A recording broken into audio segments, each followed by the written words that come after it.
Alors, comme vous le savez, Amen. nous sommes à la troisième journée de ouverture des sceaux. Aujourd'hui, c'est la deuxième intervention en ligne. Et par la grâce de Dieu, nous avons encore la autorité, la même puissance, la même onction que celle-ci. Et je pense même qu'aujourd'hui, je crois fortement que nous aurons encore un autre débordement supérieur à celui que nous avons connu hier. Est-ce que quelqu'un peut écrire quelque chose va se passer ce soir? Est-ce que tu peux écrire ça rapidement? Quelque chose va se passer ce soir. Que tu sois sur WhatsApp, que tu sois sur Meet, peu importe le groupe que tu as connecté, écris ça. Quelque chose va se passer ce soir.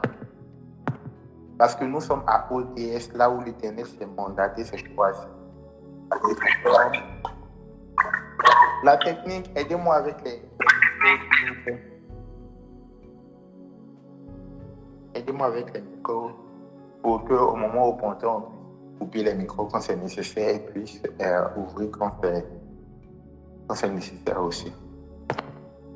Donc, j'étais en train de dire, aujourd'hui, nous allons recevoir encore un homme particulier. Il n'est plus à présenter en voilà. Mais je voudrais encore une fois honorer la grâce. Cette grâce qu'il transporte, cette grâce qu'il porte et ce Dieu qu'il présente à chaque fois qu'il est sur la chair ou bien qu'il est sur une plateforme comme la nôtre. J'invite tous ceux qui n'ont pas encore partagé le lien à le partager. Partage au statut, partage dans un groupe, partage à un ami, partage à un ami, à un frère, une soeur. Partage. Soit celle-là partie, la bonne nouvelle vague.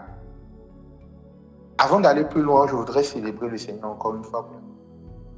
Je voudrais célébrer le Seigneur pour la vie de toutes ces personnes qui travaillent auprès de moi dans cette mission, dans cette œuvre. Que le Seigneur vous bénisse abondamment.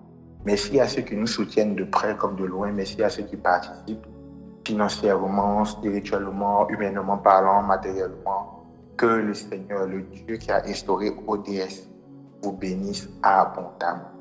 Je voudrais ce soir honorer toutes les autorités spirituelles, les hommes de Dieu, les pasteurs d'église, les responsables de mouvement, les leaders charismatiques, toutes ces personnes-là qui portent une autorité, qui, dans ce vaste champ que nous sommes, qui est l'œuvre du Seigneur, conduisent des personnes à Christ. Nous sommes bénis d'être de votre génération. Sachez que vous êtes ces personnes-là sur qui le Seigneur compte pour qu'à son retour, il puisse avoir beaucoup d'âmes qu'il va présenter au bon courage, beaucoup de force à vous. Merci d'être là ce soir, que le Seigneur vous bénisse abondamment. Alors, je suppose que tu as fini de partager, pendant que je suis en train de saluer tout le monde, tu as fini de partager le lien. Que Dieu te bénisse également. Sans plus tarder, je vais demander à l'homme de Dieu, est-ce qu'avec acclamation, avec ovation, avec honneur, avec joie, on peut recevoir mon frère Audi Joël, à savoir, je n'entends pas l'acclamation. Amen.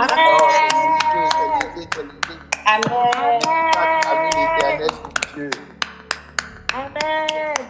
Alors que j'étais en train d'ouvrir mon micro, le Seigneur a transporté mon esprit dans une vision.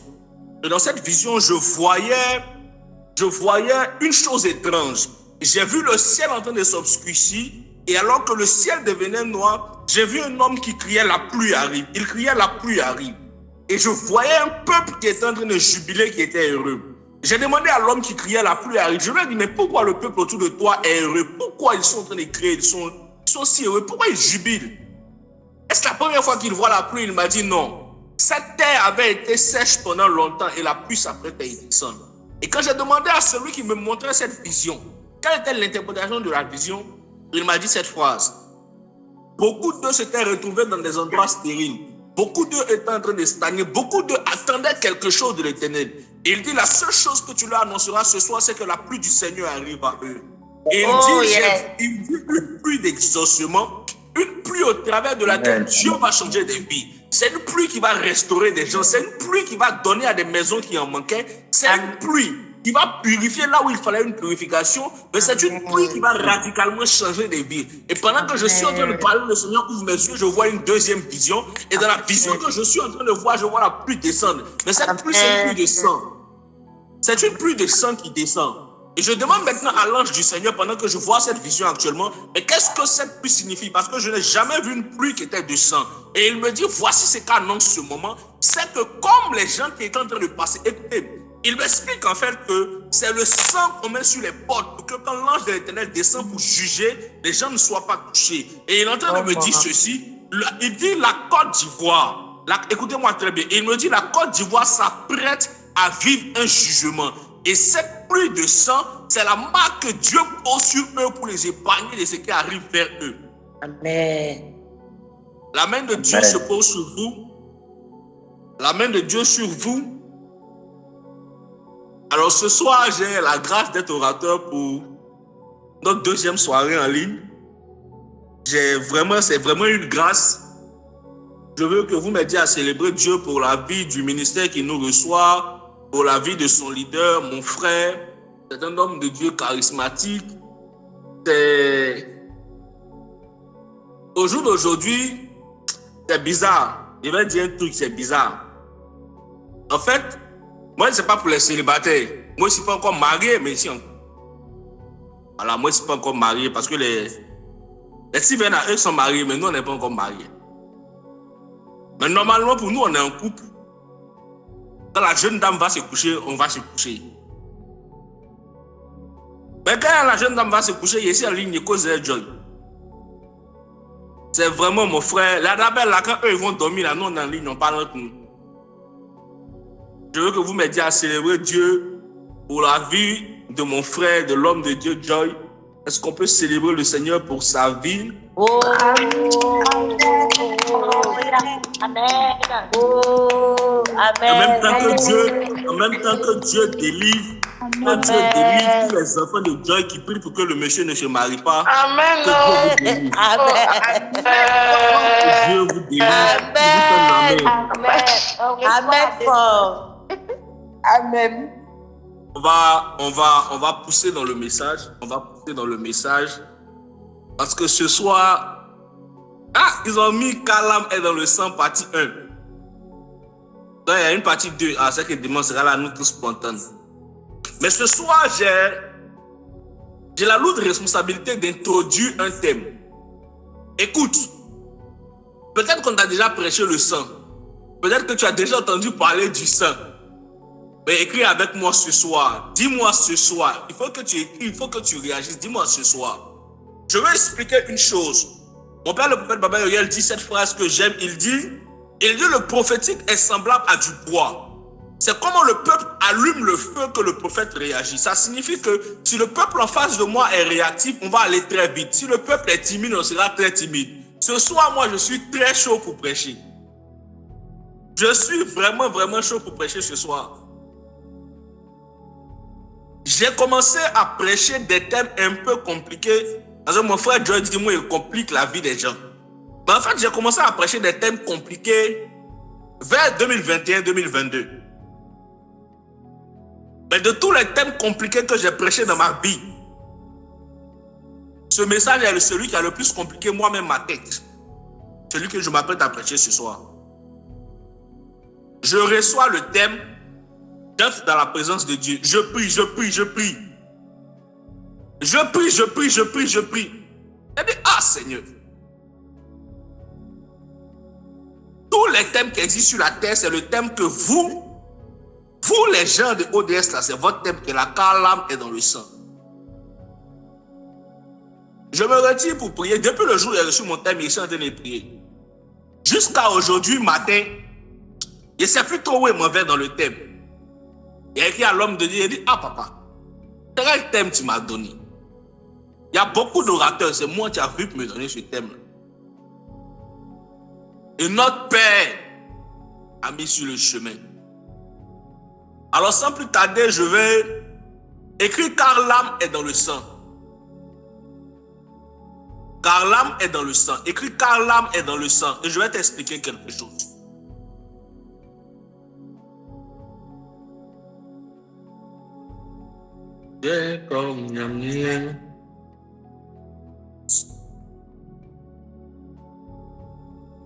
Écris bien, car l'âme est dans le sang.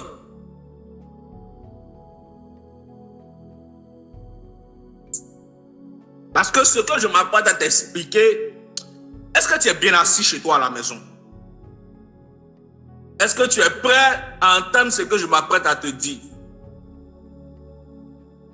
Tu es bien assis? On peut y aller? Alors je prie pour toi de là où tu te trouves, que la main de Dieu soit sur toi. Père, nous te rendons grâce parce que tu permets que nous soyons ici en ce moment. Toutes les fois que ton esprit a été quelque part, il a été en mouvement. Nous refusons que ton esprit soit en ce lieu et qu'il soit statique. Puisse ton esprit se mouvoir pendant cette prédication, des visitations angéliques, des vies être visitées. Il faut que pendant que nous sommes en train de prêcher, ta voix retentisse dans les oreilles, que les saints qui m'entendent ce soir reçoivent une délivrance précieuse. Tu dis que tu nous appelles à la délivrance des familles et ces individus représentent des familles potentielles, mais ils sont issus d'une famille. Il faut que ta main aujourd'hui les visite. Au nom de Jésus, Amen. En quelques minutes, vous allez m'aider, s'il vous plaît, à honorer Dieu pour la vie du leader du mouvement duquel je sors. Les leaders de ministère, je vais dire quoi? C'est la femme. Imaginez une femme qui porte en elle et puis qui s'est fait accoucher elle-même. En fait, c'est en même temps la femme et la sage-femme. Je veux que vous m'aidiez à célébrer le Seigneur pour la vie du leader du mouvement Salvation Embassy, le prophète Gérard. Est-ce qu'on va juste célébrer le Seigneur pour sa vie? Amen, amen, amen. Amen. Amen. Et Amen. je vais maintenant, par la grâce du Seigneur, nous conduire dans un moment. On peut y aller maintenant. On peut y aller. Vous savez, une chose importante que vous devez comprendre. Pendant des années, pendant plusieurs années, on va y aller tout doucement pour que vous compreniez ce que je vais prêcher ce soir. Le thème qui m'a été donné, c'est car l'âme est dans le sang. Et nous travaillons dans le grand thème d'ODS qui est la statue parfaite de Christ. On parle de l'âme qui est dans le sang. Alors la question qu'on va se poser, c'est quoi le rapport entre l'âme, le sang et la statue du Christ? Quel est le rapport existant entre la statue parfaite du Christ et l'âme et le sang? La Bible est claire dans le livre de Lévitique. Mais une chose qui a été remarquée, c'est qu'avant d'ouvrir la Bible, je veux maintenant ouvrir votre esprit sur une chose. Pendant longtemps dans différentes églises, dans différents programmes, dans différents lieux, je ne sais pas pour vous, mais moi j'ai eu l'habitude d'entendre que le Seigneur interdisait de manger un animal avec le sang parce que le sang c'était l'âme. Pendant longtemps, moi j'ai entendu que le sang et l'âme c'était la même chose. Je ne sais pas pour vous, mais moi ce que j'ai entendu pendant longtemps, c'est que le sang, c'est que chaque fois qu'on parlait de l'âme, on parlait du sang. Et pendant longtemps, on a même entendu que l'âme est née quand l'esprit et le corps se sont rencontrés. Aujourd'hui, je ne voudrais pas dire que quelque chose est faux. Mais comme je l'ai dit hier, plus on évolue, plus il y a des choses qu'on découvre. Donc vous étiez opprimé, il y a ce qui vous était interdit. Quand vous avez commencé à croître, on vous a fait comprendre des choses nouvelles. L'église, c'est une école dans laquelle vous entrez et vous grandissez de manière constante. Le christianisme, c'est cela. Alors aujourd'hui, le ciel a jugé que vous êtes à un autre niveau pour apprendre d'autres révélations de la chose. Prêtez attention à ce que je dis. Je ne vais pas pour contredire ce que vous savez. Je viens pour approfondir ce que vous savez. La Bible dit que l'âme est dans le sang. Ce verset en lui-même est beaucoup significatif. Si je vous dis que voici un panier d'œufs et que je vous dis dans ce panier d'œufs, il y a une orange, quand je vous dirai car l'orange est dans le panier, est-ce que cela signifie que tout le panier est fait d'orange? Si je vous dis que voici un panier et il y a des œufs dedans mais il y a une orange et je vous dis car l'orange est dans le panier, est-ce que cela signifie que tout le panier est un panier d'orange? C'est à vous que je pose la question. Alors si cela ne signifie pas que tout le panier est un panier d'orange, pourquoi est-ce que les gens voudraient réduire le sang à l'âme? Pourquoi est-ce qu'on se comporte comme si l'âme était la seule chose qui comportait le sang? Parce qu'on dit car l'âme est dans le sang, on n'a pas dit car l'âme c'est le sang. La Bible est claire, elle dit car l'âme est dans le sang. Moi j'ai l'habitude de dire cette phrase. Je dis que la Bible n'est pas un roman. une virgule déplacée dans la Bible peut changer la pensée de Dieu. C'est la raison pour laquelle dans cette saison, Dieu révèle des gens à qui il donne la compréhension claire des Écritures de sorte à ne pas sortir les gens de leur destinée.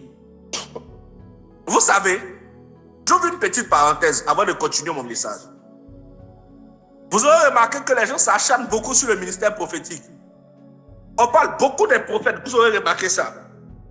Et on dit beaucoup que les prophètes, c'est eux qui font perdre les gens.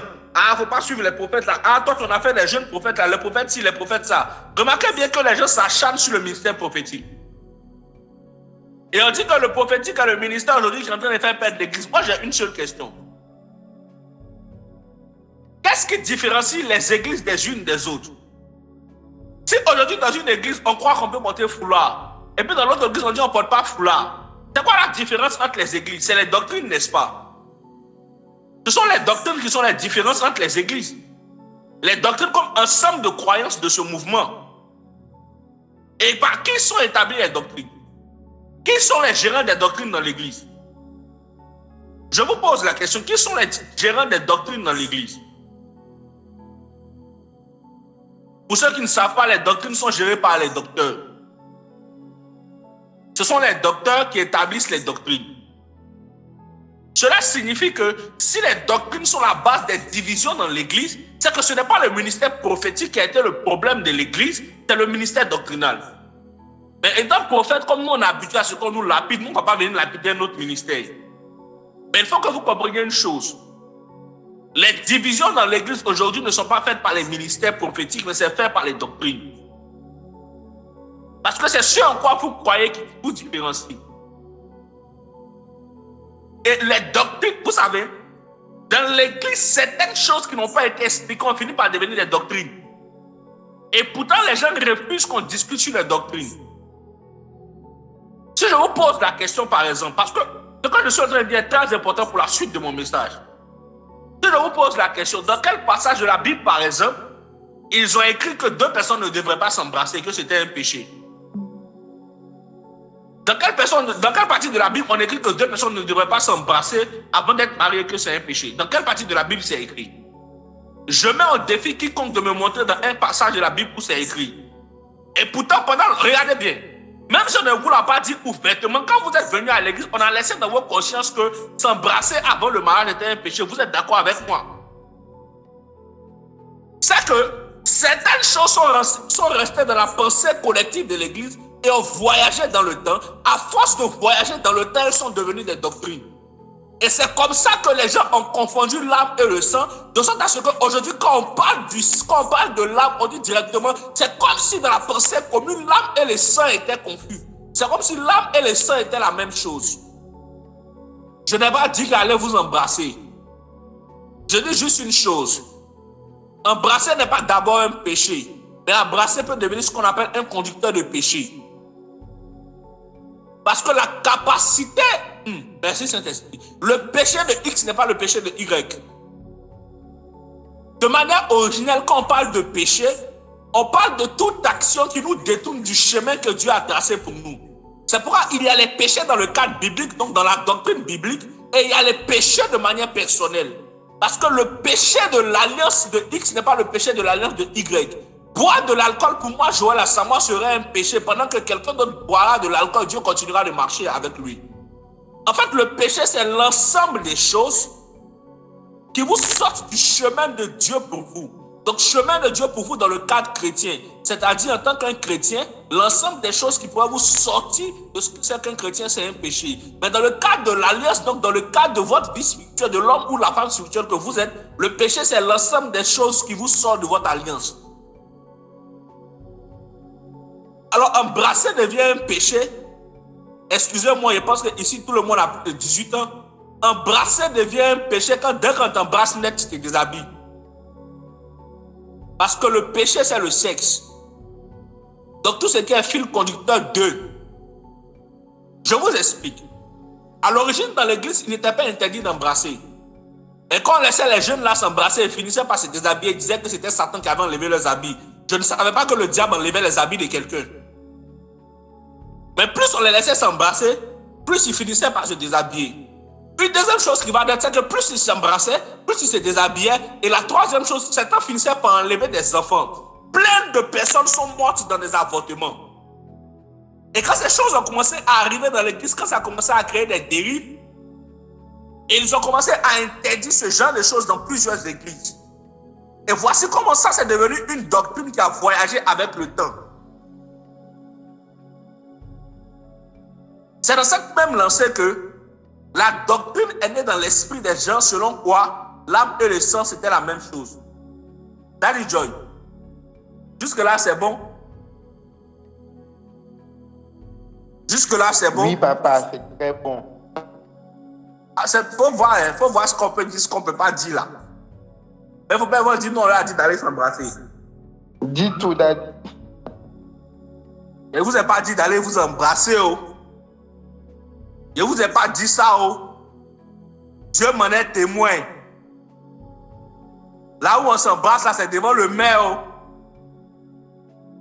On s'embrasse devant le maire. Pardonnez. Pas Dieu va me prendre pour complice de ça. Maman, tu es mariée. Si tu dis vérité, c'est pour toi là que ça. Oh.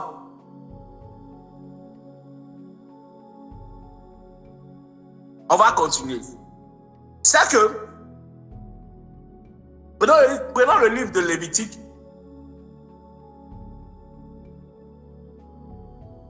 Prenons Lévitique 17, le verset 11.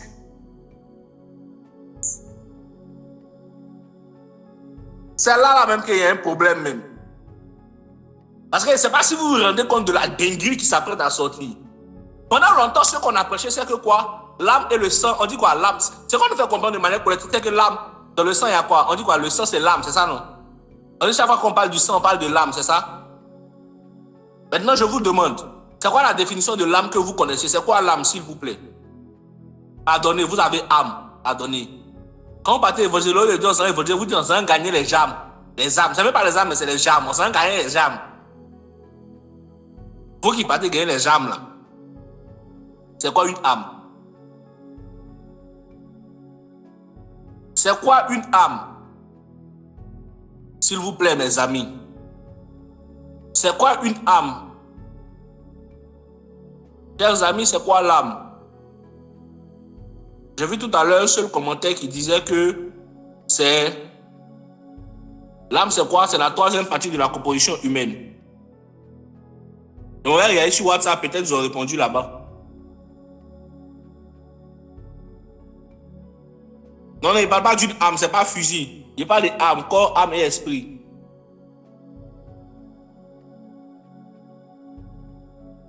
Bon, ici, parti dans le groupe, il n'a pas vu de réponse sur l'âme. Il revient ici.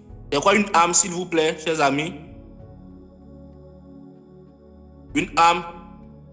Ok, l'homme de Dieu dit que c'est un corps de l'homme. Moi, j'ai trouvé ma définition que je cherchais. L'âme, c'est le siège de nos émotions. J'aime la Bible, comme je vous l'ai dit tout à l'heure, parce que la Bible n'est pas un homme. Est-ce qu'on peut me lire Lévitique 17, le verset 11? On va commencer. On peut lire? Oui, vas-y. Lévitique chapitre 17, le verset 11. Car la vie de la chair est dans le sang. Oui. C'est moi qui l'ai placé pour vous sur l'autel, afin de faire l'expiation pour vous, car c'est le sang par la vie fait l'expiation. D'accord. Maintenant, lis-moi la version qui s'affiche sur l'écran maintenant, en fait. Lévitique chapitre 17, verset 11. Car Oui. l'âme de la chair est dans le sang. Je Oui. vous l'ai donné sur l'autel, afin qu'il serve d'expiation pour vos âmes, car c'est par l'âme que le sang fait l'expiation. Car l'âme de quoi? Dès Car le début, l'âme de la chair est dans Car le l'âme sang. de quoi? Voilà, voici De la la seule partie. chair est dans le sang. Je vais vous poser une question. Si je dis, car le papa d'eux est dans la chambre, est-ce que ça signifie que tous les papas sont dans la chambre? Dieu! Donc, si car l'âme de la chair est dans le sang, la question qu'on va se poser, c'est, à part l'âme de la chair, il existe l'âme de quoi? Parce que la Bible précise que c'est l'âme de la chair. Ça veut dire qu'il y a d'autres choses qui ont des âmes. Parce que ici on parle de l'homme. L'homme est quoi? L'homme est corps, âme, esprit. Mais une chose va tiquer dans mon esprit. J'ai l'impression qu'on a mal prédéfini les choses. Parce que la Bible dit que c'est l'âme de la chair. Donc selon la Bible, l'homme serait corps, esprit et chair. Parce que l'âme, là, on dit que c'est l'âme de la chair. On ne dit pas, la Bible fait même la différence entre la chair et l'âme. On dit c'est l'âme de la chair. Ça veut dire que c'est une des parties de la chair. Et puis c'est ça qui est dans le sang. Donc le sang est un monde dans lequel il y a une chair. Et cette chair, il y a son âme. En fait, il y a une chose qui est en train d'être introduite. On dirait que le sang est un monde. Donc il veut nous dire que si la chair a son âme, est-ce que l'esprit a son âme et est-ce que le corps a son âme? Il y a un problème. Si c'est l'âme de la chair, donc quoi d'autre en dehors de la chair a une âme? Parce que la Bible précise que c'est l'âme de la chair. Si elle dit que c'est l'âne de Kofi, tel que Kwadjo peut avoir son âne. En fait, si j'explique que c'est l'âne de Kofi, ça signifie que tout le monde peut avoir une âne. Si je dis que c'est l'âme de la chair, ça veut dire qu'en dehors de la chair, il y a quelque chose d'autre qu'une âme. Est-ce qu'on est d'accord? Est-ce qu'on est d'accord et on peut continuer? La Bible est claire, elle dit l'âme de la chair est dans le sang. Ça veut dire de manière implicite qu'en dehors de la chair, il y a quelque chose d'autre qui a une âme.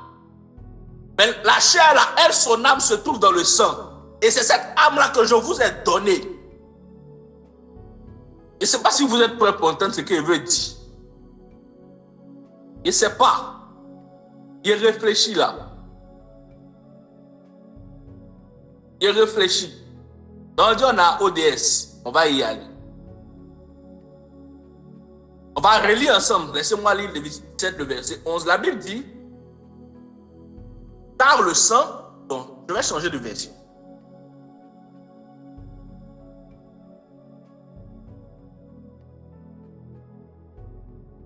La version Chouraki, je l'aime bien, elle dit ceci. 8 lettres de la chair est dans le sang. Et moi, je vous les donner pour vous sur l'autel, pour vous absoudre vos aides. Puis le sang lui absout dans l'être. En fait, je relis encore. Bon, Marlene, tu peux me lire s'il te plaît la version Chouraki de Lévitique 17, 11. D'accord. Un instant, s'il vous plaît. Lévitique 17, le verset 11 dans la version Chouraki. Oui, l'être de la chair est dans le sang. Répète s'il te plaît, l'être de quoi? Non, s'il te plaît, on va aller de la tout chair. L'être de la chair. Où? Est dans le sang. Vas-y encore, continue. Et moi, je vous l'ai donné pour vous sur l'autel. Oui. Pour absoudre vos êtres. Oui. Oui, le sang, lui absout dans l'être. Ok. On va y aller tout doucement. Écris avec moi, pour vous qui êtes là, écris avec moi l'être de la chair. Écris l'être de la chair.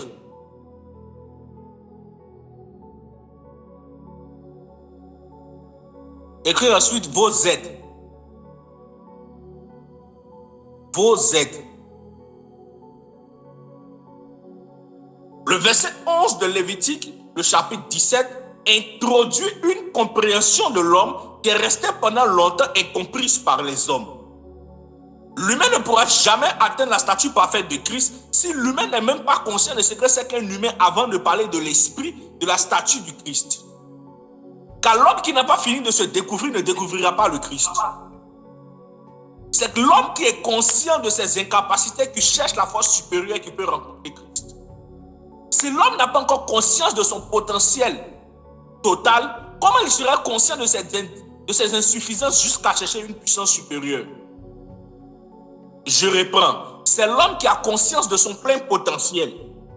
L'homme qui a conscience de son plein potentiel, il découvre les fonctionnalités de son être, il peut s'approcher du monde des esprits et chercher à devenir comme le Christ. Et pourtant, au verset 11 de Lévitique 17, la Bible va introduire un concept qui doit vraiment intéresser la nature humaine. La Bible parle au verset 11 de l'être de la chair. Ça signifie que la chair a un être, l'esprit a un être,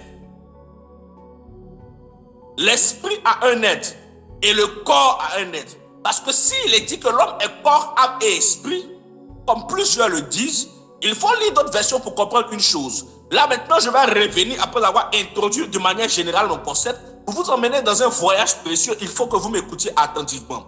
Vous devez comprendre que l'homme est fait de plusieurs corps et que chacun de ces corps a ce qu'on appelle une âme. C'est quoi l'âme? L'âme, c'est l'être qui vit à l'intérieur du corps. Car vous devez comprendre une chose, ce que vous avez ici, c'est un corps physique. Et ce corps physique a un être qui vit à l'intérieur de lui, ça s'appelle une âme. Mais votre corps, l'esprit que vous avez, c'est aussi un corps.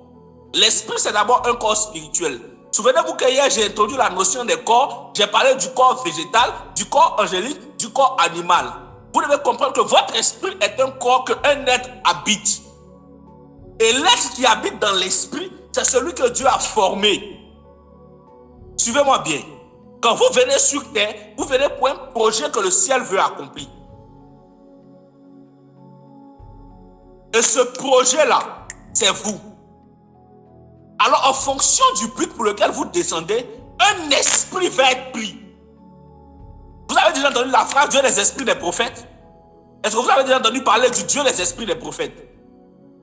C'est quoi les esprits des prophètes? Si vous voulez, voyez ça comme un tiroir dans lequel il y a plusieurs esprits. Les esprits des prophètes, les esprits de temps, les esprits des footballeurs, les esprits des chanteurs.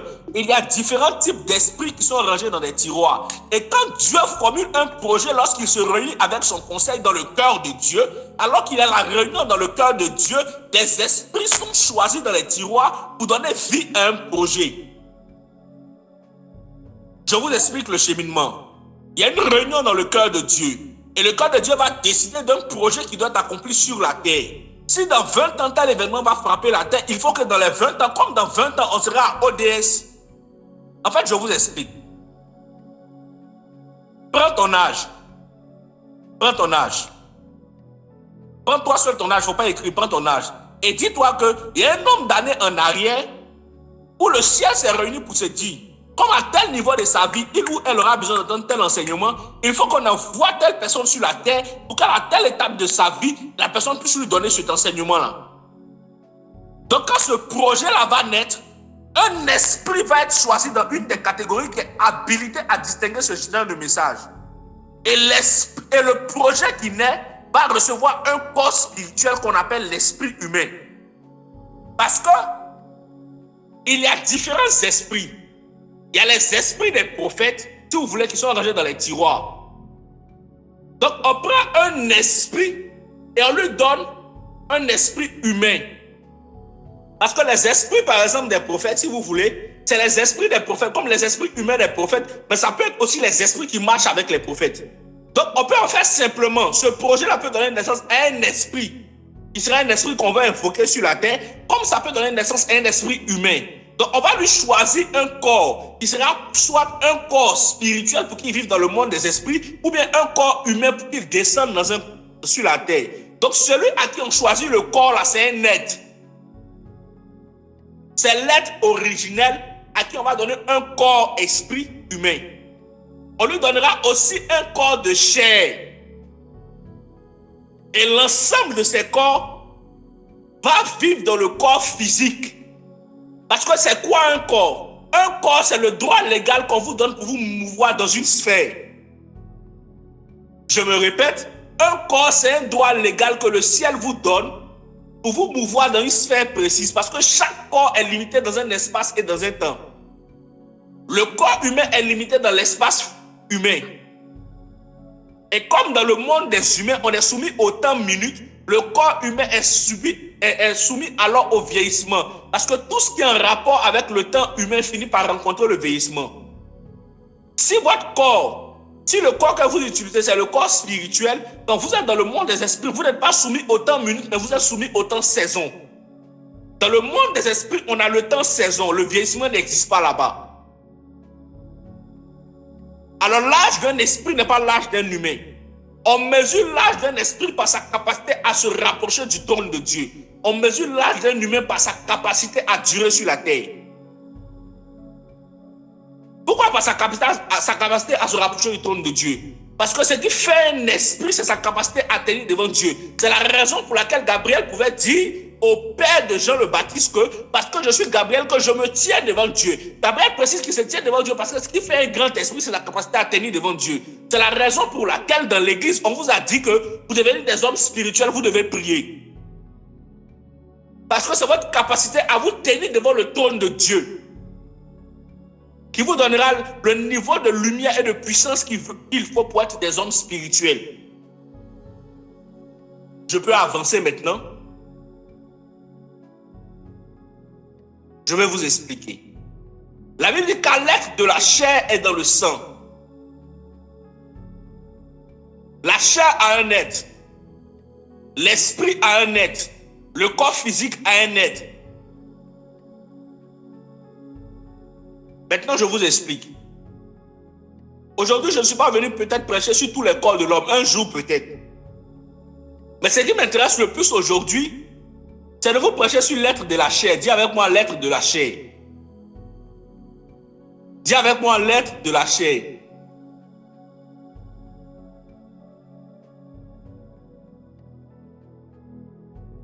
L'être de la chair, c'est lui qui est dans le sang. Je vais vous poser une question. Je vous pose maintenant une question. Pensez-vous qu'une chose importante est mise dans un endroit où on peut facilement avoir accès à ça? Est-ce qu'on met quelque chose d'important dans un endroit où tout le monde peut avoir accès à ça?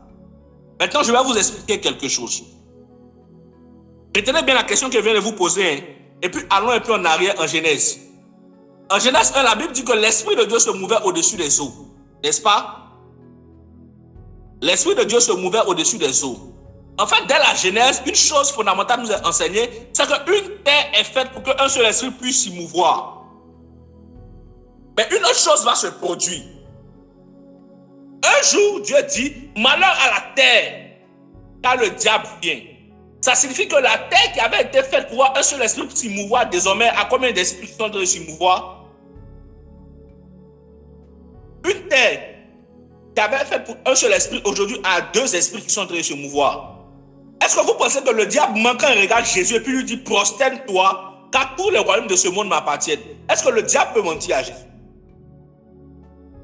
Donc, si il dit à Jésus que tous les royaumes de ce monde lui appartiennent, on doit se demander à partir de quel moment les royaumes de ce monde ont commencé à lui appartenir. Maintenant, revenons. Une terre ne peut abriter qu'un seul esprit qui est en train de se mouvoir. Pourtant, notre terre a deux esprits qui sont en train de se mouvoir. Cela signifie une chose. L'esprit qui gagnera le plus d'adeptes sur cette terre sera l'esprit qui sera le Dieu de cette terre. C'est la raison pour laquelle, quand vous lisez le livre d'Apocalypse, on parle de Jésus qui revient. On parle de l'intronisation du Seigneur. Ensuite, quand vous lisez, Apocalypse finit sur quoi? Jean dit, et à la fin de toutes choses, je vis un nouveau ciel et une nouvelle terre. Ça signifie que vous n'avez pas accepté Jésus pour aller vivre au ciel. Parce qu'en Genèse, Dieu a créé le ciel et la terre. Quand Jean finit Apocalypse et qu'il dit, je vis un nouveau ciel et une nouvelle terre, ça vous fait comprendre que dans la suite des choses, après le retour de Jésus, vous n'allez pas habiter au ciel, vous n'allez pas devenir des anges pour chanter, vous allez vivre sur la terre. Parce qu'à l'origine, jusqu'à ce que Jésus vienne, vous êtes censé avoir atteint la statue parfaite de Christ. La statue parfaite de Christ, c'est l'état que Dieu voulait atteindre avec vous. Pourtant, quand Dieu allait atteindre cet état avec vous, il allait vous envoyer sur la terre parce que Dieu avait déjà créé la terre pour les hommes. Donc, quand vous venez, vous devenez chrétien, votre but c'est ça, atteindre la statue parfaite de Christ. Parce qu'après la fin de toutes choses, il y a un nouveau ciel, une nouvelle terre sur laquelle vous devez exercer votre pouvoir de Dieu. Donc j'ai un problème avec le christianisme qui nous demande de nous préparer pour aller vivre au ciel. Pourtant Jean dit qu'il a vu un nouveau ciel et une nouvelle terre. Qui va habiter dessus? Si Dieu a donné la terre au Fils de l'homme, que les hommes disent qu'eux vont devenir anges au ciel, qui va habiter là-bas? En tout cas, vous seul, allez-y au ciel là-bas pour aller chanter vos habits blancs. Allez-y seul dans votre ciel où on est frères et sœurs. Nous tous, on est en blanc, on adore le Seigneur. Allez-y seul. Moi, j'attends le nouveau ciel et la nouvelle terre. Allez-y seul. Allez-y. Peut-être que vous faites convoi pour aller chanter au ciel. Vous partez devenir adorateur, c'est vous. Il y a d'autres qui ont déjà choisi de quel instrument ils vont jouer dans le ciel. Non, au ciel là-bas, on est tous blancs, on est des anges. Attendez. Dieu est-il en manque d'anges pour vous envoyer sur la terre pour venir devenir des anges au ciel? Dieu ne sait plus comment fabriquer des anges. Donc il vous dit, bon, allez-y, il a chassé les autres anges là, vous allez venir après. Que Dieu vous délivre. Que Dieu vous délivre. Vous tous qui êtes en train de vous préparer. Ça va ça, vous êtes sur la terre ici, au lieu de vous battre pour réussir, vous pensez que vous allez partir au ciel. On va aller habiter au ciel, c'est pour ça que vous ne vous battez pas pour réussir. Quand nous, dans le nouveau ciel, nouvelle terre, quand nous, on sera en train de vivre là, boum, on va vous serrer. J'espère pour vous que vous serez assis en train de chanter devant Dieu là-bas. J'espère pour vous, hein. J'espère pour vous. Vous allez partir au ciel là-bas pour aller devenir des chanteurs. Comme vous, vous êtes les adorateurs. J'espère pour vous. Les adorateurs qui n'ont jamais fait sacrifice, qui n'ont jamais été sacrifice. Eux, ils chantent seulement. D'accord, allez-y. Votre nom est écrit. Il n'y a pas de problème. Vous avez payé caution des maisons là-bas, quoi. Il n'y a pas de problème. Et ce n'est pas les chrétiens que vous avez un problème. Jésus parle à ses disciples. Il dit, dans la maison de mon père, il y a plusieurs demeures. Il va vous faire une demeure là-bas. Vous êtes ici, vous dites que Jésus allait faire maison pour vous. Attendez, vous étiez parmi les disciples là. Vous étiez arrêtés quand Jésus était en train de dire qu'il s'en va au ciel là-bas pour aller leur préparer une demeure. Qu'est-ce là? Jésus parle à c'est votre tonton. Que Dieu vous visite quoi. Regardez au ciel là-bas, vous avez dormi dans la rue, vous là. Et, en tout cas, moi, j'attends le nouveau ciel, la nouvelle terre. Moi, je ne sais pas de quoi vous parlez. Mais quand vous allez arriver au ciel là, quand vous allez chanter dans les oreilles de Dieu là, dites lui de se souvenir de moi. Oh. Moi, il est resté sur la terre ici là. Il se souvient de moi. Mais plus sérieusement, quand je vais continuer mon message, peut-être après, je vais vous expliquer pourquoi Jésus a dit aux disciples que dans la maison de son père, il y a des demeures, sans leur faire des demeures. C'est-à-dire d'expliquer en même temps, mais de prêcher d'abord où il était là. Parce que quand il y a trop de choses à libérer comme ça, il faut voir où on s'en va. Mais on va y aller.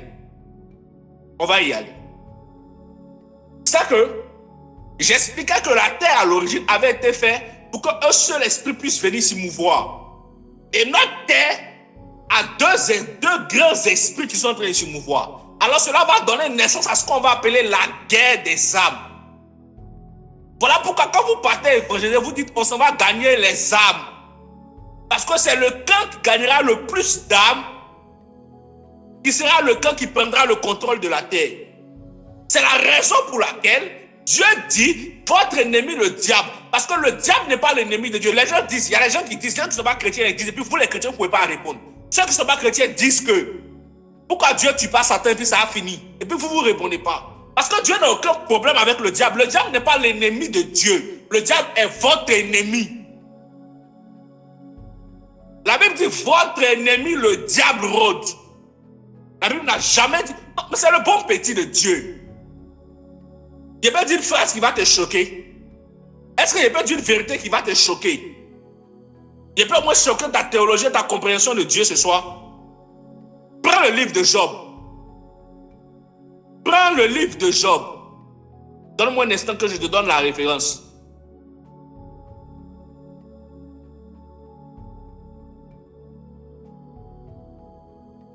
Job 2, le verset 1 et 2. Job 2, verset 1 et 2. Harry, tu peux lire ça s'il te plaît? Oui, je lis dans la version 8 secondes. Oui, vas-y. D'accord. Job chapitre 2, le verset 1 et 2. Or, les fils de Dieu vinrent un jour se présenter devant l'Éternel. Alors doucement, c'est les fils de qui? Les fils de Dieu. Continue. Vint se présenter devant l'Éternel. Et Satan vint aussi au milieu d'eux. Pause. Se présenter. Ok. Pause. C'est les fils de qui se réunissent là? Les fils de Dieu. Et puis on dit, qui est venu? Satan. Et puis, il est à part ou bien il est eux? Au milieu d'eux. Donc il est assis là, eux. Continue. Et l'Éternel dit à Satan, d'où viens-tu? Pause. On dit quoi? D'où quoi? D'où viens-tu? Arline, c'est pas quand quelqu'un habite chez toi à la maison, quand ils sont arrivés, tu lui demandes où il est quitté. Amen. Et d'où viens-tu? C'est tu es quitté où est?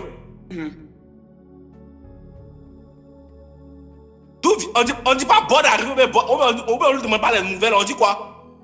Quand quelqu'un est étranger, il arrive, on lui dit quoi? Amen. Puis on lui demande les nouvelles. Mais le diable, Dieu lui a demandé quoi? D'où viens-tu? Non, Dieu, au début, tu es sorti, tu es quitté où? Et puis il y a ce qui répond. Et Satan répondit à l'Éternel, de parcourir la terre et de m'y promener. Hein? Attention, il est sorti pour aller se promener. Et puis il est rentré à la maison. Je vous dis que Dieu est Satan son ennemi. D'accord? On coupe dans le micro, il y a un projet.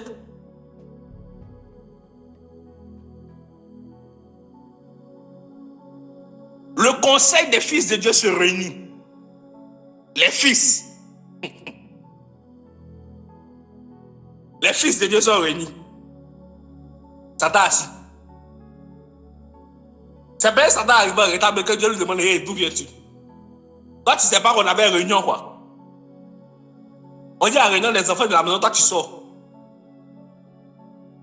Et puis, il dit, ah, vieux, si tu étais sur la terre, ça allait me promener un peu. Je dis, ah, est-ce que tu as vu Job? Il dit, oui, il a vu. Il dit, Job, c'est mon gars. Satan dit, laisse-moi et prendre tout ce qu'il a, tu vas voir. Puis Dieu lui dit, il ne faut pas toucher son âme, mais il faut prendre le reste. Et puis Job va venir se plaindre demain. Quand Job va venir se plaindre, Dieu lui a demandé où étais-tu? C'est-à-dire que Job même, en fait, il a manqué la réunion. Toi, on a fait une réunion. Toi, Job, tu étais pour te promener sur la terre. Pour là, tu sais que lui qui a manqué la réunion, on peut décider sur lui. Toi, tu es le seul homme qui vient de la réunion, ça là, toi, tu ne fais pas pendant qu'on fait. C'est ce qu'on appelle le conseil de Dieu. Il y a des humains sur la terre qui, par leur capacité spirituelle, ont la grâce d'assister au conseil de Dieu. Parce que assister au conseil de Dieu est différent de décider dans le conseil de Dieu. Il y a des hommes sur la terre qui assistent au conseil de Dieu. Ce n'est pas une histoire de j'ai vu une vision de ce qui va arriver. C'est j'étais là et j'ai décidé aussi de ce qui doit arriver. C'est pourquoi quand vous n'avez pas conscience de l'autorité spirituelle sur vous, il y a un problème. Je connais des hommes dans ma génération qui assistent au conseil de Dieu. Je connais des hommes, on dit voici ce qui va arriver. Eux, ils disent ça n'arrivera pas. Et ils disent je monterai et je parlerai au ciel. J'aime le prophète Hubert Angel. Le prophète Hubert Angel dit je suis un veilleur. Et quand il finit de le dire, il dit demande-moi ce que tu veux, je te le donnerai. Parce que j'assiste et je décide dans le conseil de Dieu. Le monsieur fait ce qu'il veut quand il veut. Parce qu'il siège au conseil de Dieu.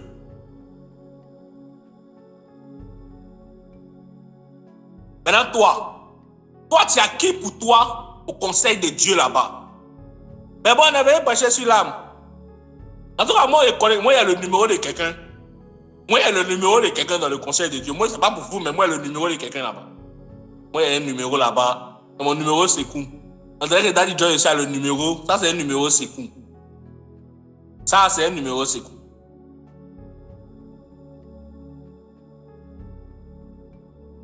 Nous, on a un numéro de quelqu'un qu'on peut appeler. Il va dire, calme-toi, je viens. On va avoir une réunion où là-bas, et on règle ça tout. Non, dans la vie, tout le monde va venir sur la terre pour réussir. Vous êtes venu pour aller au ciel, pour aller chanter. Pour les gars, un numéro. Vous êtes venu pour aller devenir un dossier là, attendez. Non, j'aime la réponse. Je connais quelqu'un qui connaît quelqu'un. Parce que le monde spirituel, c'est une question de lignée. Ça fait En fait, il faut que vous compreniez une chose. Le monde spirituel, c'est une question de lignée. Le monde des esprits marche avec qui t'a envoyé. Même si tu ne connais pas celui qui envoie, il faut que tu connaisses son beau petit. J'aime la phrase. Ça dépend de qui est ton papa. En fait, le fils de Donald Trump ne trompe pas quand on fait contrôle de scolarité. Parce qu'il sait que même si son papa n'a pas payé ses Trump, on ne peut pas le mettre dehors. Et bon, on dit que l'âme, le sang, on revient sur l'âme. Donc, pour revenir à notre thème, la terre va avoir deux esprits qui sont en train de se mouvoir. Donc, il y a une guerre des âmes. Et quand cette guerre des âmes va arriver sur la terre, le camp qui aura gagné le plus d'âmes sera le camp qui va contrôler la terre. Donc, il y a votre camp, vous, parce que Dieu ne s'ingère pas dans les conflits. Comme la terre, là, c'est pour les hommes, tout ce que Dieu peut faire, c'est vous donner des capacités pour gagner votre combat, parce que c'est avec vous que le diable est en train de lutter la terre. Donc, qu'est-ce que Dieu va faire? Et il dit ceux-là, ils n'étaient pas encore prêts pour aller sur terre. Il y a des étapes par lesquelles ils devaient passer. Ils allaient atteindre une statue, la statue de Dieu. Quand ils allaient atteindre cette statue, ils allaient pouvoir dominer la terre. Mais comme ils sont partis sur la terre avant d'être prêts, qu'est-ce que je vais faire? Je vais envoyer Jésus. Jésus va mourir pour eux et lui sera le sacrifice. Il sera le point de contact. Comme je ne peux pas agir depuis ma position sans avoir de droit légal, je vais envoyer quelqu'un sur la terre qui sera mon droit légal. Et comme le droit légal pour se mouvoir sur la terre, c'est avoir un corps, qu'est-ce que Jésus dit? Qu'est-ce que Jésus dit quand il vient sur terre? J'aime cette histoire, j'aime ce que Jésus dit.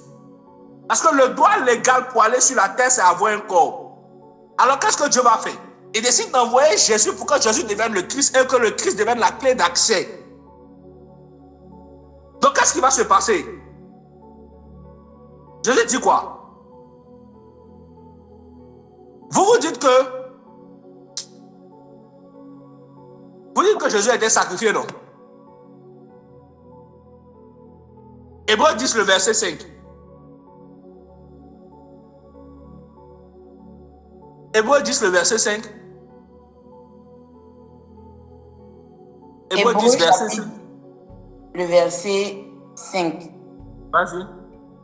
C'est pourquoi Christ, entrant dans le monde, dit: tu n'as voulu ni sacrifice, ni offrande, mais tu m'as formé un corps. Mais quoi? Mais tu m'as formé un corps. En fait, il y a une chose que vous devez comprendre. C'est que le droit légal pour se mouvoir dans le monde des humains, c'est un corps. Et comme Dieu voulait redonner aux hommes la capacité qu'ils n'avaient pas encore eu, ils ont été poussés sur la terre, Dieu va envoyer son fils. L'un des fils, mais l'unique fils. Le seul. En fait, pourquoi Jésus est appelé le fils unique de Dieu? Parce que la Bible dit quoi? Dans le livre de Job, c'était les fils de Dieu qui étaient réunis. Donc, venez dire que Jésus est le fils unique de Dieu, ça prête souvent à confusion. Pourquoi Jésus est le fils unique de Dieu? Parce que Jésus est le premier en qui Dieu a mis toute sa divinité. Jésus a tout ce que Dieu a. Les autres fils de Dieu ont des attributs de Dieu. Jésus a la plénitude de Dieu. C'est la raison pour laquelle Jésus est le fils unique. Unique quoi? Parce qu'il est l'unique pièce dans laquelle Dieu s'est entièrement reproduit. Si la Bible parle des fils de Dieu, mais on dit Jésus est le fils unique. D'où vient l'unique? Unique qui est devant fils là. C'est parce que Jésus est le seul à qui Dieu a donné toutes les dimensions de lui. Les autres fils de Dieu, chacun a une dimension. Jésus, il a la plénitude de l'Esprit de Dieu. Il est Dieu entièrement. Donc Jésus va t'envoyer sur la terre. Jésus regarde et puis il dit, en entrant dans ce monde, tu n'as voulu ni sacrifice ni holocauste, mais tu m'as formé un corps. Pour sauver ce monde, tu m'as donné seulement un corps. Parce que le corps est le droit de mouvance ici. Et Jésus va venir sur la terre. De sorte à ce que les hommes retrouvent la capacité qu'ils ont perdue en passant par Jésus qui est le chemin. Pour que quand le temps sera venu, parce qu'on est déjà dans le temps, pour que dans les derniers temps, les hommes soient capables de prendre la terre de la conquérir. Voilà pourquoi aujourd'hui on ne prêche plus l'église. Remarquez bien, les gens prêchent beaucoup l'ère du royaume. Parce que l'ère du royaume, c'est l'ère dans laquelle les chrétiens ou les gens qui ont reçu Christ, si vous voulez, les gens qui ont atteint la statue de Christ, prennent différents domaines. Ils prennent chaque domaine et ils imposent le règne de Dieu. De sorte qu'on n'évangélise plus en criant dans la rue, mais on évangélise en devenant le miroir de ce que les gens veulent devenir. Parce que l'évangélisation, en réalité, ce n'est pas le fait de parler. L'évangélisation, c'est devenir le miroir dans lequel les gens se mireront et voudront devenir. C'est pourquoi la Bible dit que nous tous contemplant une seule image, nous sommes transformés. Non, la Bible dit, nous tous. La Bible explique que, je paraphrase, elle explique que nous sommes transformés en une nouvelle image. Parce que le but du christianisme, le but de l'évangélisation, c'est de faire une nouvelle image. Nous contemplons sa gloire et nous sommes transformés. L'évangélisation, c'est ça. C'est devenir le miroir par lequel les gens se voient. Et on ne voit que l'image du Christ au travers de nous. Et l'évangélisation la plus grande ne se fera que lorsque l'église aura disparu, que le royaume aura commencé. Qu'est-ce que je viens de dire? C'est qu'en 2 Corinthiens 3, le verset 18, la Bible dit que nous tous qui le visage découvert, contemplons comme dans un miroir la gloire du Seigneur, nous sommes transformés en la même image. L'évangélisation, c'est devenir l'image de ce que les gens veulent devenir. Et là, c'est le royaume. C'est l'ère dans laquelle vous êtes devenus chrétiens. C'est la raison pour laquelle vous ne pouvez pas jouer avec votre christianisme. C'est la raison dans laquelle, dans votre temps, on prêche des choses qu'on n'a pas prêchées aux autres. Parce que votre enjeu est grand. Vous êtes censé devenir un miroir qui va faire des images. Je poursuis. Je poursuis.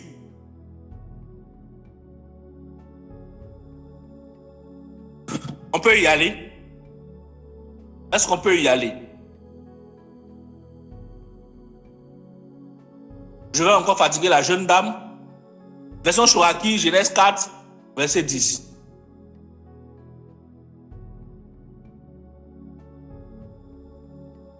Genèse 4, le verset 10, version Chouraki. Oui. Il dit, qu'as-tu fait? Oui. La voix des sons de ton frère clame vers moi de la terre. La voix de?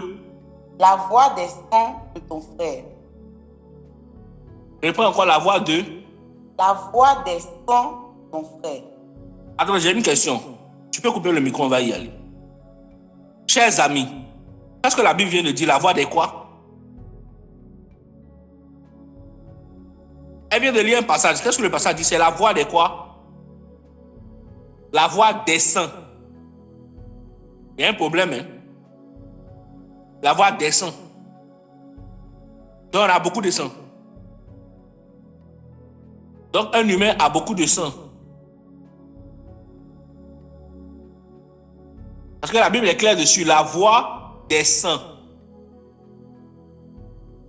Vous vous souvenez que j'avais parlé des différents êtres. Et on était sur quoi? L'être de chair. En fait, quand la Bible dit la voix des saints, qu'est-ce que la Bible veut dire? On ne parle pas de... En fait, ce n'est pas comme s'il y a beaucoup de sang. Ce sont les êtres qui vivent dans le sang. La voix des saints, c'est la voix des êtres qui vivent dans le sang de l'homme. Et c'est eux tous qui, avec leur voix, ont crié vers Dieu. C'est pourquoi la Bible dit la voix des saints. En fait, c'est quoi les saints? Les saints, c'est l'ensemble des éléments qui composent l'âme. La Bible dit quoi en Lévitique 14, 17? Elle dit quoi? C'est ça, non, c'est Lévitique 14, 17. Il ne faut pas que je me trompe. Le texte de Lévitique, c'est... On parle de... 17, verset quoi? 11. Ok. Oh, merci Seigneur. Et quand il finit de dire le verset, j'ai entendu dans mon oreille. Lévitique 17, 11. La Bible dit quoi? Car dans l'autre version qu'on a lu, on dit car l'être de la chair est dans le sang. Ça veut dire que, comme j'expliquais en introduction, le sang est un monde. Souvenez-vous bien. Quand je dis l'être de la chair, je vous ai dit, on va marquer une pause, on va aller un peu quelque part, puis on va revenir pour que vous puissiez comprendre. C'est à partir de ce verset que je vous explique maintenant. Et je vous avais même dit que le sang était un monde. Retenez cette information, j'allais toucher ça devant. Là maintenant, je vous explique. Je pense que toutes les bases sont dans votre esprit, on peut y aller. On dit l'être de la chair est dans le sang. Et la Bible parle des sangs. Les sangs, je vous ai dit tout à l'heure que c'est l'ensemble des êtres qui vivent dans le sang. Parce que le sang est un monde. Le monde du sang, c'est le monde pandémique. Le monde du sang, c'est le monde dans lequel un homme est représenté par son sang. Et à l'intérieur de ce sang vit un être qu'on appelle l'homme intérieur. Vous vous souvenez de ma question que j'avais posée tout à l'heure? Est-ce que quelque chose peut être précieux et puis on va mettre ça à la vue de tout le monde? Vous vous souvenez de cette question? Est-ce que quelque chose peut être précieux et on va mettre à la vue de tout le monde? Vous avez répondu quoi? Non. Maintenant, je vais vous poser une question. Après ce que je vous ai expliqué sur la guerre des âmes, la raison pour laquelle on se bat sur les âmes, est-ce que vous pensez que la manière dont l'âme est précieuse là, l'âme peut être mise à un niveau où tout le monde peut la voir? Donc je vais vous poser une question. Pensez-vous vraiment que l'âme est dans le corps qu'on voit? Est-ce que l'âme est dans le corps humain? Si l'âme est si précieuse, est-ce qu'elle serait mise à la vue de tout dans le corps? La Bible dit que le péché a été enfermé dans la chair, n'est-ce pas? La Bible dit que la chair est faible. Et elle dit que le péché a été enfermé dans la chair. Mais moi, j'ai une question. Pourquoi le péché n'a pas été laissé? Où est-ce qu'il partait et puis on l'a enfermé? Et surtout, pourquoi le péché n'a pas été retiré mais il a été enfermé? Parce que le péché avait gagné le droit d'être. Mais on l'enferme dans la chair parce que le péché partait pour corrompre l'âme. Est-ce que vous savez qu'il y a des âmes qu'on appelle des âmes damnées? Les âmes damnées, c'est les âmes qu'on ne pourra jamais sauver. Parce que c'est comme des pièces qui, après un choc, ont vu une partie être effacée et corrompue. C'est parce que le péché est en train de partir corrompre l'âme que Dieu l'a enfermé dans la chair. Maintenant, si l'âme est si importante aux yeux de Dieu, au point où le diable est prêt à tout pour qu'un homme vende son âme, vous pensez vraiment que l'âme va être mise à la vue de tous? Il existe dans le corps de l'homme ce qu'on appelle l'homme intérieur. Je vous explique et je vous pose une question. Qui a déjà rêvé, il s'est déjà vu? Qui a déjà rêvé et puis il s'est déjà vu dans son rêve ici? Qu'est-ce que tu remarques quand tu te vois? Est-ce que tu vois juste une partie de toi? Est-ce que tu te vois entièrement? Quand tu te vois en rêve, tu te vois entièrement ou bien tu vois une partie, ou bien tu vois juste ta tête en train de marcher? Est-ce que tu remarques bien que tu te vois comme si tu étais en train de te regarder à la télévision? En même temps que tu te vois dans la scène, mais en même temps que tu ne sauras expliquer, mais tu te vois en même temps, tu vis la scène. C'est en même temps que tu vis la scène dans le rêve, en même temps que tu te vois. Est-ce que tu t'es déjà demandé comment c'est possible? En même temps que c'est comme si tu étais en train de te regarder, en même temps tu es en train de vivre la scène. Ça signifie que si ton corps est endormi, il y a une partie de toi qui vit la scène. Quelle est la partie de toi qui te regarde sans que ça ne pose problème? Et quelle est la partie de toi que tu vois? Si le corps dort et que vous jugez que c'est votre esprit que vous voyez, c'est quelle partie de vous qui vous regarde? Mais en réalité, qu'est-ce qui se passe? Quand le corps s'endort, l'homme intérieur prend vie. La partie de toi que tu vois dans ton rêve, là, ça s'appelle l'homme intérieur. Et c'est cette partie de toi qu'on appelle le cœur de l'homme. Quand Dieu dit de convertir les cœurs, c'est de cette partie-là qu'on voit. C'est pourquoi c'est cette partie que tu vois qu'on peut poursuivre en sorcellerie. C'est pourquoi c'est cette partie que tu vois en train de prêcher. C'est pourquoi c'est cette partie que tu vois en train de guérir des malades. C'est pourquoi c'est cette partie que tu vois en train de tourner en rond. La conversion, c'est quand le cœur de l'homme rencontre le Christ. Le cœur de l'homme, c'est la partie de toi que tu vois étant endormi. C'est la partie de toi qui vit. C'est la raison pour laquelle quand on veut tuer quelqu'un en sorcellerie, c'est cette partie-là qu'on mange. Quand on dit qu'ils l'ont mangé en sorcellerie, c'est le cœur de l'homme qui a été pris. C'est le cœur de l'homme ou encore l'homme soufflé. C'est cette partie-là qu'on mange en sorcellerie. C'est pourquoi l'apôtre Paul dit une phrase que j'aime. Paul dit en Éphésiens 4, le verset 13 que... Éphésiens 4, le verset 13, je vais rapidement chercher et lire. Paul dit une chose, il dit... Donnez-moi un instant que je retrouve. Éphésiens 4, le verset 13, l'apôtre Paul dit ceci. Il dit jusqu'à ce que nous parvenions tous à l'unité Bon, je vais changer ma version parce que là ça va devenir compliqué pour moi.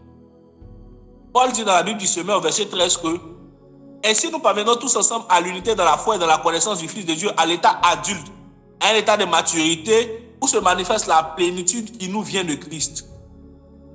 Ça, c'est l'objectif final. Mais avant, la Bible parle en Éphésiens 3, 16 et elle dit,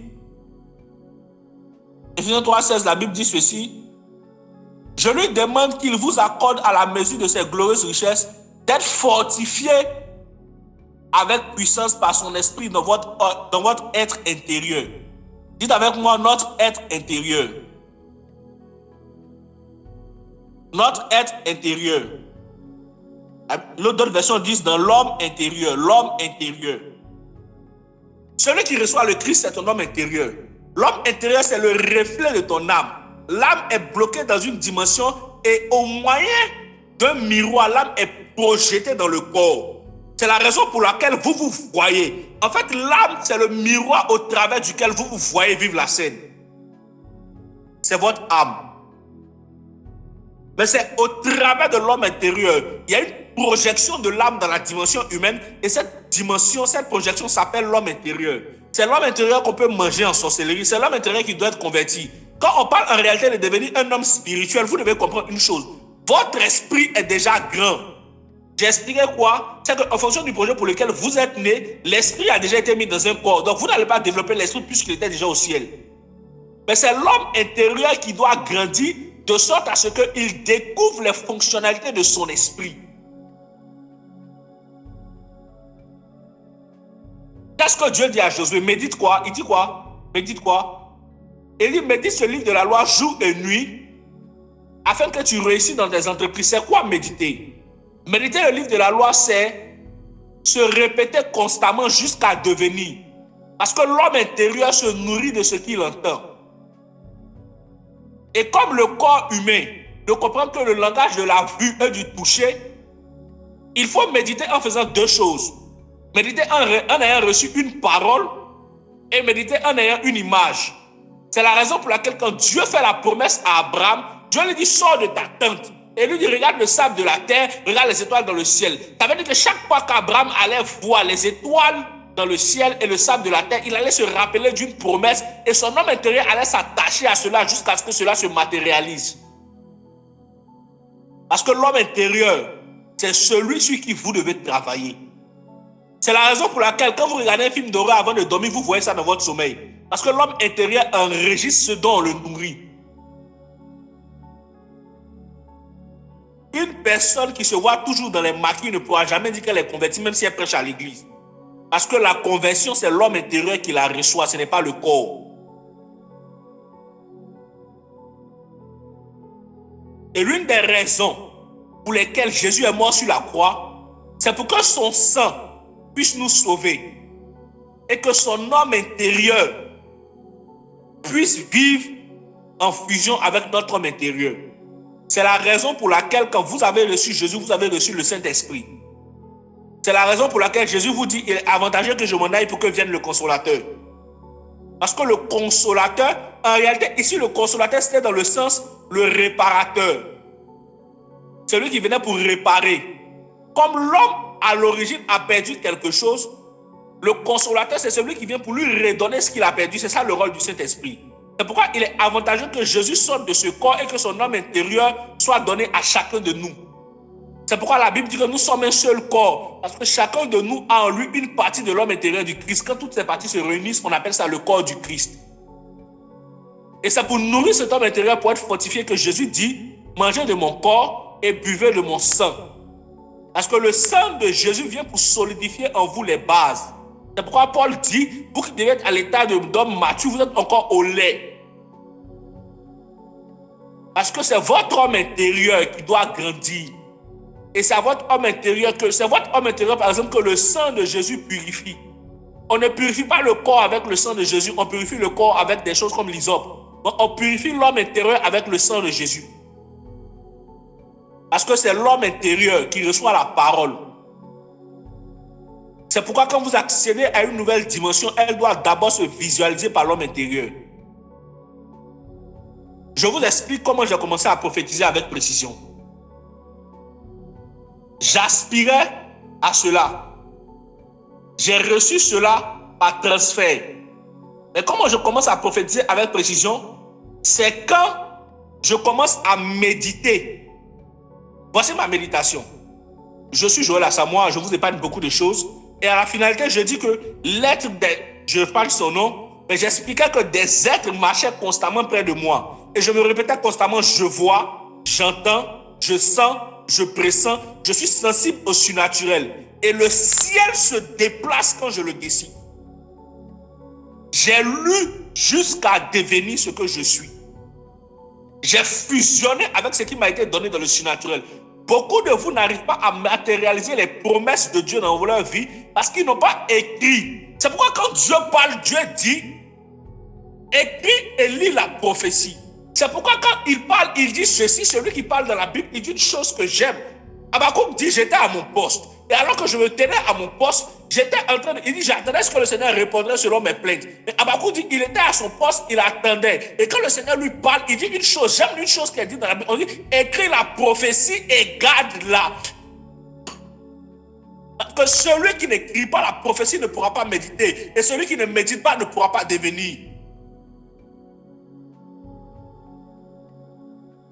Il faut que vous méditiez. C'est pourquoi moi je m'insurge. Quand des chrétiens sont chrétiens, mais ils ne connaissent pas les promesses de Dieu pour la vie d'un chrétien. Mais si vous ne connaissez pas les promesses de Dieu pour la vie d'un chrétien, écoutez-moi, quand la Bible dit quand on dit que Dieu est fidèle à sa parole, il faut que vous confondiez Dieu à sa parole.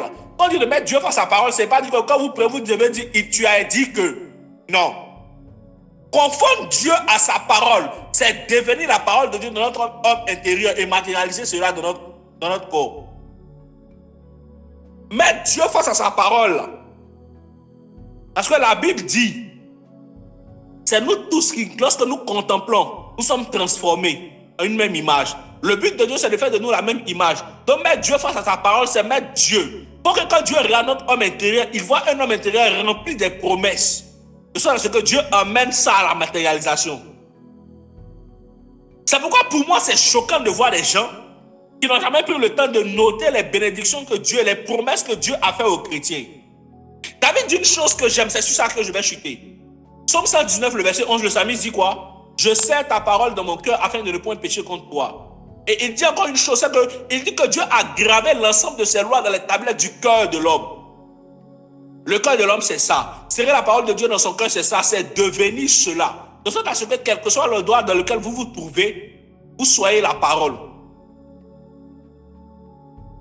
Vous soyez remplis de cette parole. Dans la Bible dit, afin que Christ soit formé en vous. Ça fait que votre homme intérieur soit rempli du degré de Christ qui vous donnera d'atteindre la statue parfaite. Le sang de Jésus est venu vous donner accès à cette dimension. Car l'âme est dans le sang. Alors c'est ainsi que mon message de ce soir s'arrête. Parce qu'il se pourrait, et il se pourrait que demain, ils soient encore ici.